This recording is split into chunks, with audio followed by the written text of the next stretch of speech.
નમસ્કાર મિત્રો, સ્વાગત છે તમારું ગુજરાતી ટિપ્સ યુટ્યુબ ચેનલની અંદર। તો મિત્રો, આ વિડીયોની અંદર આપણે ઇન્ડિયન એરફોર્સ ડે એટલે કે ભારતીય વાયુસેના દિવસ વિશે વાત કરીશું। જો મિત્રો અમારો વિડીયો પસંદ હોય તો પ્લીઝ વિડીયોને લાઇક અને શેર કરવાનું ભૂલતા નહીં। તો ચાલો જોઈએ। મિત્રો, શું તમે જાણો છો કે આપણી ભારતીય વાયુસેના વિશ્વની 4થા નંબરની સૌથી મોટી વાયુસેના છે?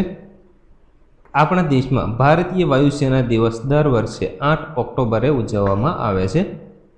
ભારતીય વાયુસેનાની સ્થાપના 8 ઓક્ટોબર 1932ના રોજ થઈ હતી। ભારતીય વાયુસેનાનું મુખ્યાલય એટલે કે વડું મથક નવી દિલ્હીની અંદર આવેલું છે। ભારતીય વાયુસેનાનું સૂત્ર છે નભઃ સ્પૃશ્યમ દીપ્તમ, તેનો અર્થ છે તેજસ્વી આકાશને સ્પર્શવું।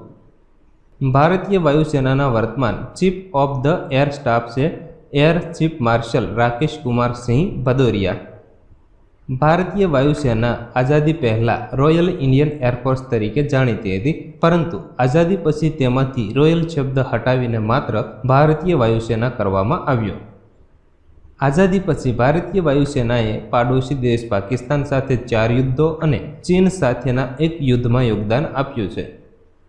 ભારતીય વાયુસેનાએ અત્યાર સુધીમાં ઓપરેશન વિજય, ગોવા પર કબજો, ઓપરેશન મેઘદૂત, ઓપરેશન કેક્ટસ અને ઓપરેશન કુમલાય સહિત અનેક મોટા મિશન હાથ ધર્યા છે। ભારતના રાષ્ટ્રપતિ ભારતીય વાયુસેનાના કમાન્ડર ઇન ચીફ તરીકે સેવા આપે છે। વાયુસેનાના વડા air chief marshal 4 star commander છે અને વાયુસેનાના વડા હોય છે। ભારતીય વાયુસેનામાં ક્યારેય એક કરતાં વધુ એર ચીફ માર્શલ ફરજ પર હોતા નથી। ભારતીય વાયુસેનામાં 2006 સુધીમાં અંદાજિત 1,70,000 કર્મચારીઓ અને 1350 ફાઇટર એરક્રાફ્ટ છે। તો મિત્રો, આ હતો ભારતીય વાયુસેના દિવસ વિશેનો આ વિડીયો। જો મિત્રો ફરી વખત તમને જણાવું કે અમારો વિડીયો પસંદ આવ્યો હોય તો પ્લીઝ વિડીયોને લાઇક અને શેર કરવાનું ભૂલતા નહીં।